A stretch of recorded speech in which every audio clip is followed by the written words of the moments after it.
Basically by defining what a robbery is.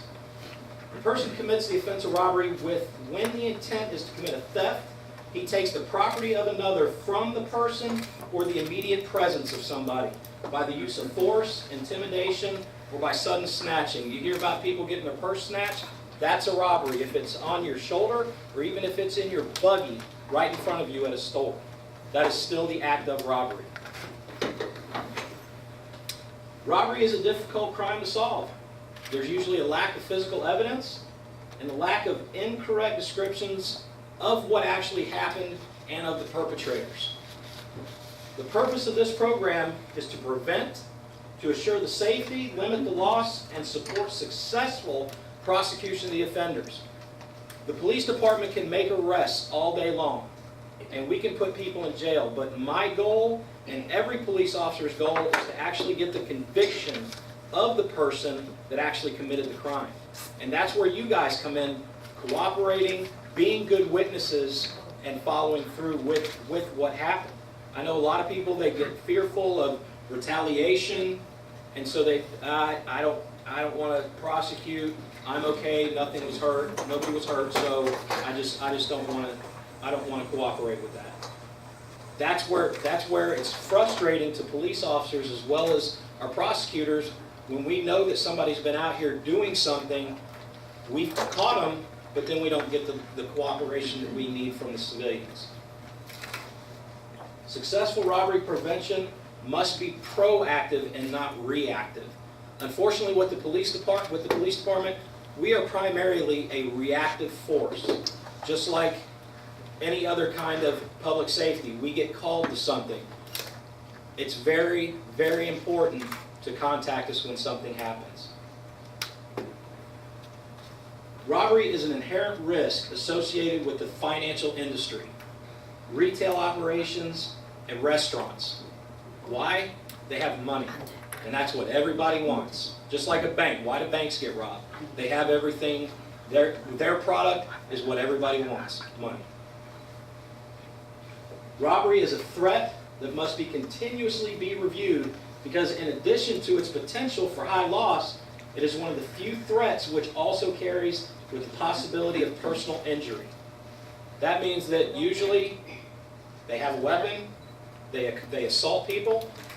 Oh.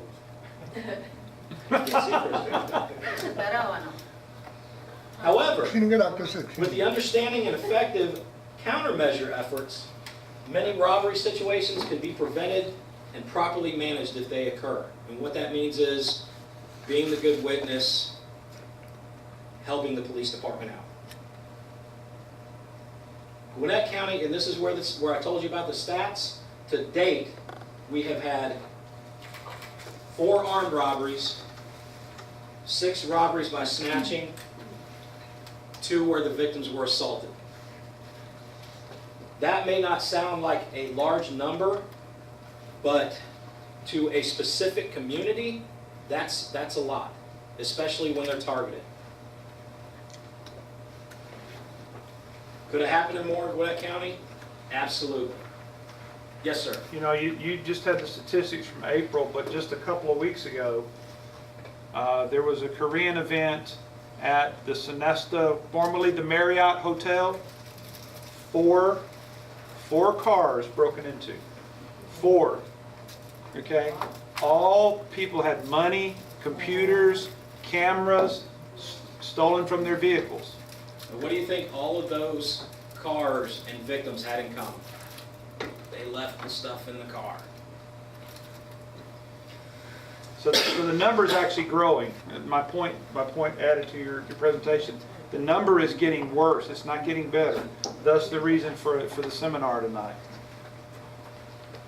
Thinking like a criminal. Most criminals are highly nervous or in an emotional state when committing the robbery or armed robbery. They may be under the influence of drugs, alcohol, mentally unbalanced or driven by peer gang pressures, or other dangerous antisocial tendencies. All of this is true. Robberies are, I don't want to say are seldom planned, but when it's something on a grand scale, there's thought put into it. They're often desperate, They're aware of the deadly consequences should they be confronted by the police. If they're armed and we confront them, it's not gonna be good. Robbers range from the amateur to the professional. That's why I said some of them, it's an opportunistic crime. They see something, they think they can get away with this, they're going to do it, and they move on. The professional ones, they usually are the ones that go into the planning, where they're hitting banks or other high value targets. Understanding the threat of robbery. Necessary elements for a crime to take place. The ability, and they teach that this is from day one in the police academy. The ability, the desire, the opportunity, the expectation of escape, low probability of detection and apprehension. Of all of these, and I'm making this real hard because I put it in different colored letters here, what is the one thing you can take away from a bad guy in all of this? The opportunity. If you take away the opportunity, it's not going to happen. Profiles. Your amateur is the least experienced, most unstable and violent. It's going to have the fight or flight attitude. Doesn't have a plan.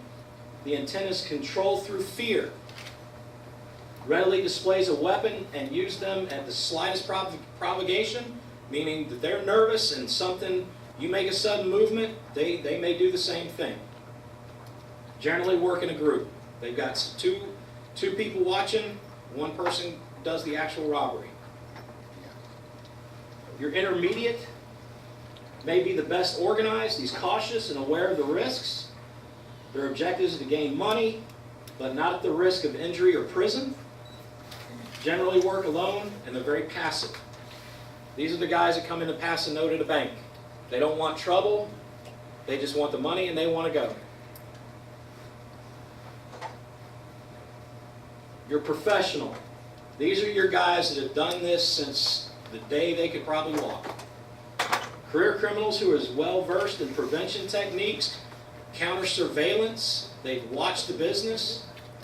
They'll analyze their options and develop a plan to assure their highest probability of success and obtain as much money as possible in the shortest amount of time without hurting victims unless it becomes necessary, then making a successful escape.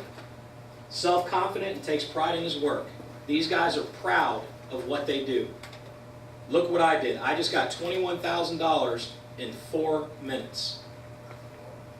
Can be easily deterred by preventive measures. If your business looks professional, they're going to leave you alone. It's the ones that come in to your business, one employee at an overnight gas station, high target. Are you an easy target? Here's some things that we can look at.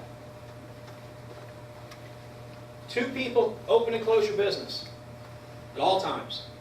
One person, what's to say when they go to unlock the door, somebody's going to come around behind them. You have that second person, they can watch what's going on behind them.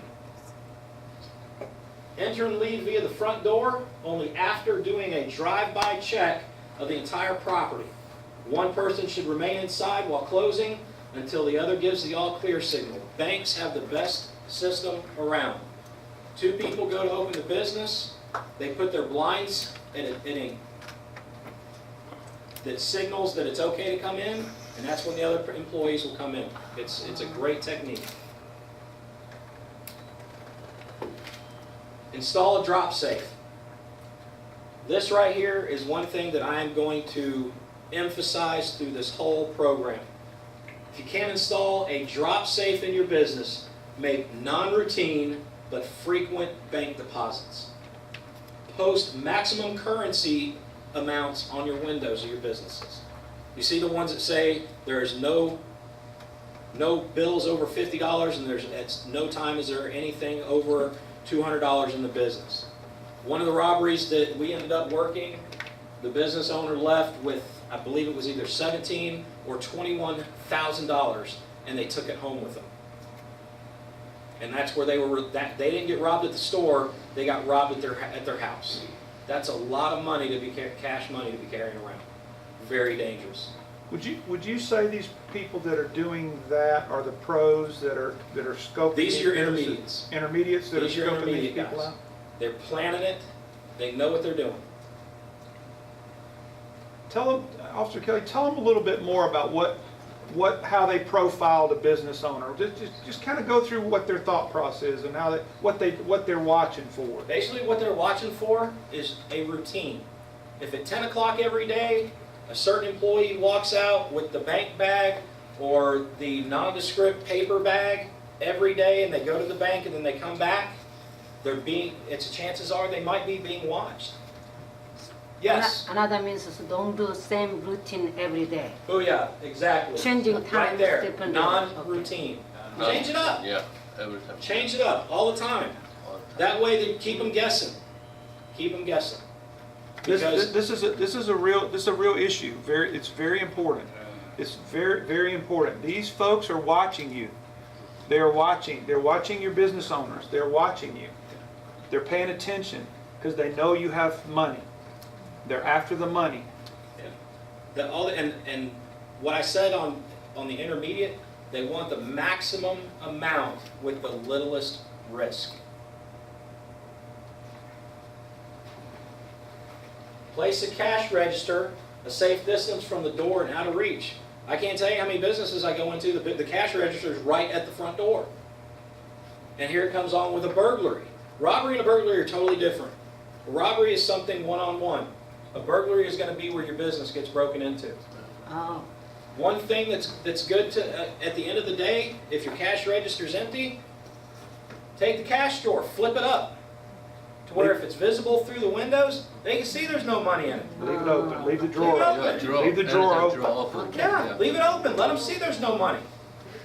Very simple. Here we go with the prevention. Never block the view into your business. And does anybody have the business up around Gwinnett Place Mall area? There are numerous businesses up there that I could drive by right now and the windows are completely either blacked out or they've got white stickers over them. Ah, I can't see, if I'm driving by, I can't see what's going on in your business. If you're in there and there's 10 people doing this with their hands up and somebody has a gun, I can't see it. Signs may attract customers, but they also hide the robber. Is that not, is that not a fair statement? If I can't see in, you can't see out. To where you can wave a police officer down you, we can't see it. Your cashier area should be well lit in a clear area from the outside. That way if we're driving by and we do this, you can do it back to where we know everything's okay. okay. Keep displays low enough to permit your employees to see the entire store. If your employees can't see what's going on inside the store, how are they going to know what's going on the backside? Somebody putting a mask on or getting a gun out or something to that effect. How are they going to see it? If you can elevate your cash register area to where they can see, or even putting mirrors on the backside of your business to where they can look back and see all the entire store, it's a very small investment to keep your business and your employees safe. Keep the interior entrances, exits, and the parking area well lit. I cannot stress that enough. If I'm one of your customers and I see you got 12 street lights in the parking lot, but only one of them work, how safe is that for your customer or your employee? I need to jump in here and I need your help. We need your help with this point. Okay. You're all customers of some business. You go to some business. I'm not going to name a couple of them I'm thinking of right now, but there are a couple of owners. They will not fix their lights. They're too cheap. But what they're doing, they're making it easy on a criminal. You could be going into business, it's dark, they'll grab your purse, you could get assaulted. So what I am asking of you If you're at a business and they don't have the lights working, complain. Tell the business, Okay. you're not safe. You would like those lights turned on. I need your help. Okay? And I have to be honest with you. I'm an American. I go in and talk to some of these folks and they just look, man, it's for your safety. It is for your safety and employee safety. It's very, very important. It's very important. So we need your help. We need your help spreading the word. And if you frequent a business and they don't have the lights on working outside at night when you go to shop there, please tell that business, you're not going to come back and do business with them unless they fix those lights. That's the only way we're going to get that fixed. Because not only is your safety important, your customers and your employees' safety is important as well, is it not? Greet everyone who enters a store and look each customer in the eye. How are you doing this evening? Is there anything I can help you with? You've made that personal contact with them. They know that you're aware that they are in this business. Such human contact will spoil some robbers and takes away from the element of surprise. If I just walk in and your employee basically is just texting on their phone, looking at their iPad, that person can just walk right to the back of the store, just like we said in this previous one, and they can do whatever they want because their employees are so not focused on what's going on that they've got the element of surprise. Just a few of the businesses that, actually, these are some of my favorites, so I kind of put those up there. Had dinner here just about an hour and a half ago. Also one of my favorites. There was no Korean restaurant there. Right there. What did I say? Means barbecue. Love it. It's a Korean barbecue. It's Chinese though. Is it? Yeah.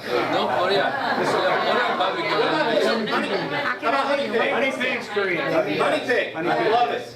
Love it. Oh, okay, that is Korean, One of right? my favorites. Some more of the prevention. This is where your owners and your employees come in. Report suspicious vehicles and persons. I cannot stress that enough. If you guys are not reporting it to us, we don't know they're there. We don't know the activity is going on. Okay. Persons loitering outside your business that are just standing around, doing nothing. Just call you? Why are they doing that? We want to know. And it's okay, Officer Kelly, pick up the phone and call 911. We don't get offended if you call 911. Pick up the phone and call 911. And if your English isn't very good, that's okay. Go slow. That's okay. Pick up the phone and call 911. Now, what do you want me to tell them? And we have language line. I know, That's but right. what do you want me to tell English? Go ahead, try how to say it to them. How to say it to you. You can ask. Go ahead. You That's what can I'm saying. call 911. We have a non-emergency number also, Okay? where if it's not equating to what you consider an emergency, you can call our non-emergency number. It goes to the same call takers, to the same dispatcher, to the same officers that are going to respond. Absolutely. And when you call, just say, listen, there's a person that is just standing around in my parking lot. Uh-huh. This is what he has on. This is what he's doing. Okay. If you just say it's a white guy, well, okay, there might be a couple of those. But if you say, Is he wearing a hat? Does he have a jacket? What does he look like? You know, the best description you can give. does he have a short haircut? Does he have any facial hair? Is he wearing a blue shirt with a gold badge? Something to that effect. Be very, very detailed if you can. Maybe I'm asking too early this question. You say, if I don't comfortable call you, when I'm driving on the way home, you feel like somebody follow you, and I can call you too? Absolutely. Absolutely. Okay. I would rather you call and it be nothing than you not call and it be something. Yeah, and if you're in your vehicle, don't go home. I don't. Don't go home. Go to a very well-lighted area. Go to a gas station. Go to somewhere where the lights are on. And call. Yeah, call. But don't go home. If you think, yeah, that was the best advice. If you think you're being followed, don't go home and pull in the Police driveway. department. Yes, you call. Yeah, or go to the police Don't do department. that. You can do Police that. department parking lot. Yeah, go to their parking lot. There are some businesses that are called, I think it's Safe Hands, and they have a yellow sign. I think Quick Trips are one of those businesses, and it has a yellow sign, Yeah. and it's got some hands on it like it's giving somebody a hug. Yeah. Go there. Well lit, lots of people. Go there. Okay. But there are folks, and when we started putting this seminar together, one of the issues was there were people being followed home from their business and being robbed Yeah. because they had money coming out of the. Generally, it was fast food restaurants, the chicken wing places, hibachi grills, those places that closed 10, 11 o'clock at night. But then they were following people home. So you have to pay attention for that. And those businesses getting that, well, at this time I do this, and at this time I do this, and at 10:30 I walk out and get in my car, and they repeatedly did that. So what does that do? That's a pattern that somebody that's actually watching them is going to pick up on. And what are they going to do? They're going to say, well, at 10:30 they're going to be walking out with the money. Were you going to say that you have some language? Do you have some? Does the call center have people that they? Our call center has language line, which basically, if you cannot speak English or communicate, Don't tell them what. they're going to make a phone call to language line, and they have access to any and every language probably known to man. Okay. Your information is going to get to us. Another thing to look out for, rapid repeat customers. Somebody that comes in, looks around, hi, can I help you? No, I'm just looking. And then they leave, and they frequently do that. Customers' interest in employee location, if they're coming in and doing this, looking around, they're not looking at your product or sitting down to eat or something to look at. Here it is again, very important one, greet and meet every customer that comes into your business, if possible. I'm not saying drop whatever you're doing, run over to the front door and say, hey, how you doing? But make that contact with them, at least make eye contact with them. All these things right here, that's the number one most important one at all. Call 911. We don't get offended when you call us. Hold-up alarms come in a variety of types and prices. Does anybody have a hold-up alarm on their business? Nobody? You do? It's great, isn't it? They serve to alert the police that a robbery is in progress, and as a deterrent to robbery when you make it known that an alarm system is in use. Those stickers that are on your doors that say ADT or something like that, if I'm a bad guy and I see that on your door, but I see next door that there isn't a sticker on their door, well, guess which one I'm going to go to? The one without an alarm. All employees should be trained to use the alarm. A hold-up alarm or panic button should be easily accessible. If it's in a safe or in a drawer in the manager's office, it's not going to do any good. It happens. The managers will say, well, I don't want my employees to have it because they may bump it accidentally, but what happens when they actually need it? Well, I got to go have my manager unlock her office, go in and then get it. Well, by that time, it's done.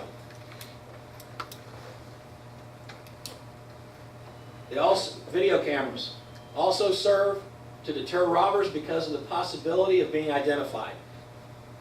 If they think their picture's getting taken, chances are they won't do it. Oh. Make sure a sign indicating the use of video surveillance is easily seen, right at the front door.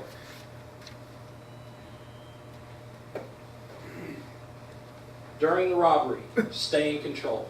If this does happen, these are some tips that are basically going to keep you a little bit safer. Be calm.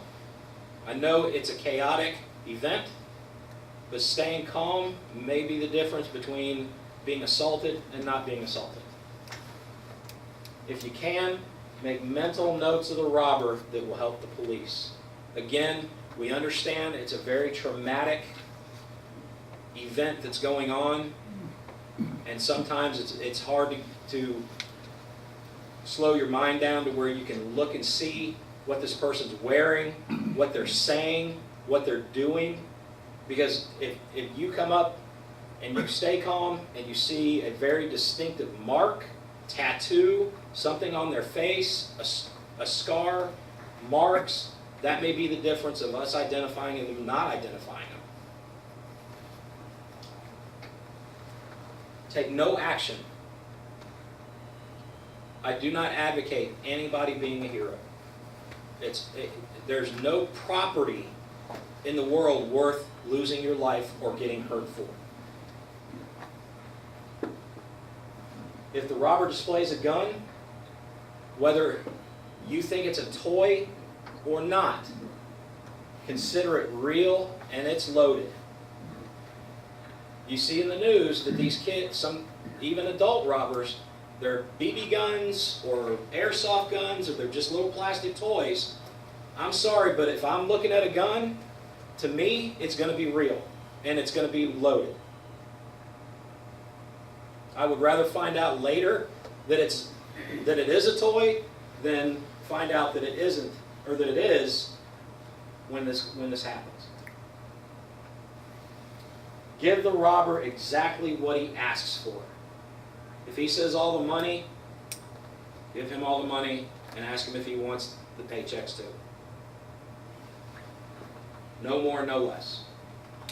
If you got to think of the amateur robber. He's very nervous, very volatile. You make that sudden move, that's when something bad happens. Do what they want. Robbers seldom hurt anyone that cooperates. Don't argue. Again, that goes back up to the first one. Do what they say. Once a robbery has started, it's too late to change their minds. They're committed. These guys are looking at prison time if they're caught. They're not going to say, you know what, I'm just kidding. I'm going to leave. But it's not too late for them to get more frightened and angry. If you don't do what they say, they can become very agitated, and that's when the assaults and other bad things can happen.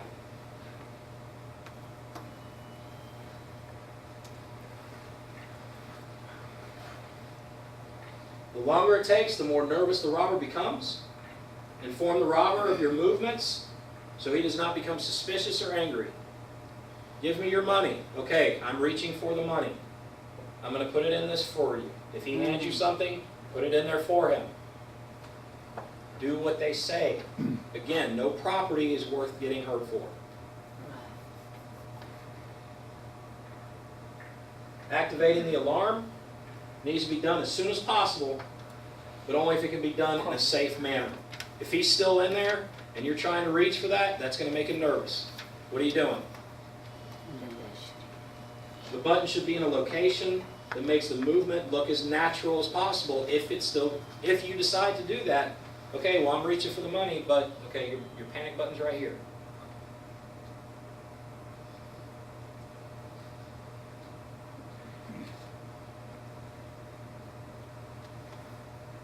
This is very important.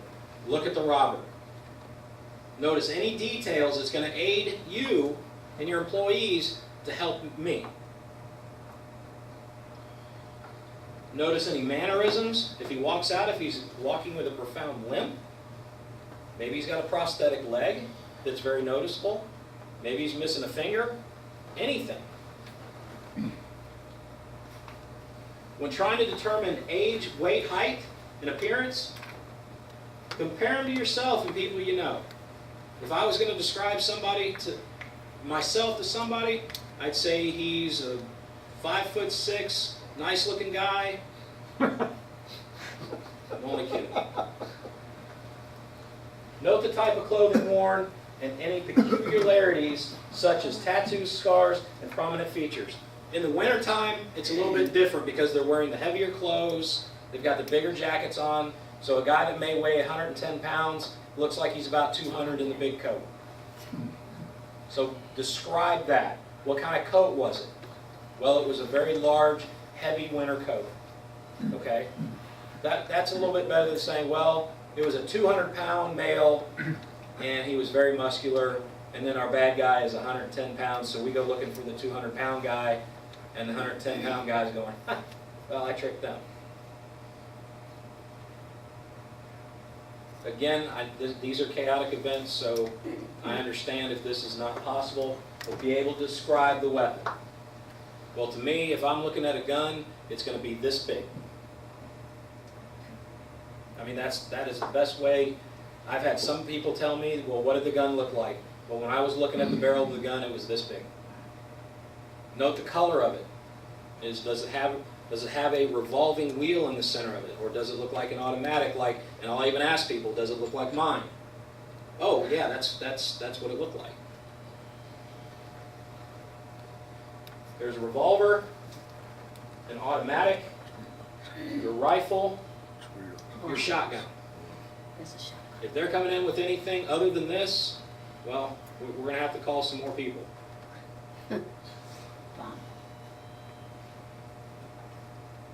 This is another very important thing. Notice what they touch. If they're not wearing gloves and they're touching stuff, don't touch it. Don't clean it. Don't breathe on it. Don't do anything. We're going to look for fingerprints and trace evidence. Fingerprints are very unique to people. Trace evidence could be his hair. Did they spit their gum out? Just don't touch nothing. Many robberies are committed by more than one person. The accomplice may be inside the business or in a vehicle outside. All other employees not directly dealing with the robbers should be looking for a possible accomplice. Train your employees, your friends that own businesses. Be the good witness. Don't confront these guys. I would rather 5 people tell me the same description of somebody than 5 people say, well, I thought they were looking, or I was running after them, but I can't tell you how many times that I've handled a robbery where I've got 3 or 4 people in the same business that give me 4 different descriptions. And talk about hard to figure out. Do not use weapons. Violence breeds more violence. Don't chase or follow. Guns are a very big hot topic right now, and I'm not an advocate or against them. The only thing that I say when I do these types of meetings is if you're going to have a weapon, train yourself with it. I'm not going to drive a car without getting a driver's license first. Education, education, education. Don't be a hero. Your property is just property. After the robbery, if you feel you are not in danger, take note of any car the robber gets into or he flees on foot. Note the make, model, color, and if possible, get a tag number. Again, a chaotic event, and all this, your mind's going to be going 100 miles an hour during all this, but if you can slow it down a little bit, again, be the good witness for us. I don't expect you to go out there running with your cell phone and taking pictures of everything, but the more information you give us, the chances are we're going to be able to help that much more. Lock all the doors and stop business. If you get robbed, lock the doors. Don't let customers keep coming in there, because what are the chances of them touching something that we may need that is vital? After that robbery has happened, it is vital for us to be the first ones to even look at that stuff. Don't let anyone near the area where the robbery occurred. The cross-contamination, does anybody know that what a transference is? If I walk through a crime scene, I'm taking something in, and when I leave, I'm going to take something out. Ask customers to wait for the police. Your customers are also good witnesses. What did they see? Where were they at in the business when it happened? Notify us as soon as possible. Hesitate only long enough to make sure that you, your employees, and your customers are safe. Is everybody okay? Yes, okay. Lock the door, call the police. Cooperate with us. We're there to help. That's the biggest, that is the only thing I can say about that is we are here to help you. Be available for interviews. Don't be reluctant to identify your suspects. That's why I said earlier, if you guys, we can lock people up all day long without a conviction, they're going to be right back out doing the same thing. Discuss the cash amount only with the police. Only us. What do they mean? I didn't get the discussions of cash amount. When you get, if you're a victim of a robbery, don't call all your friends, your family. I just had $2,000 taken. Only discuss that with the police. Okay. Those details don't need to be made public. Has anybody ever seen in the paper when they say the Wells Fargo was robbed and an undisclosed amount of money was taken? You will never see in the newspaper or in the media how much money was taken in a bank robbery. They don't release that information. It's all about perception. What you hear, what you see, become security conscious. It's your safety, your customers' safety, your employees' safety. I stole this phrase from my commander: do not be a volunteer victim. Let's expound on that volunteer victim, okay? That's right, yeah. Just a minute, please, because it's very important. Ladies, never leave your purse in the car. Well, yeah. Never, ever, where they can see it. Never leave your purse in the car. Never. Don't take your computer and leave it in the car. Because these guys, they'll walk around, they're looking in the car, and as soon as they see that, what are they going to do? Those are crimes of opportunities, guys. Don't take a large amount of money and leave it in your car.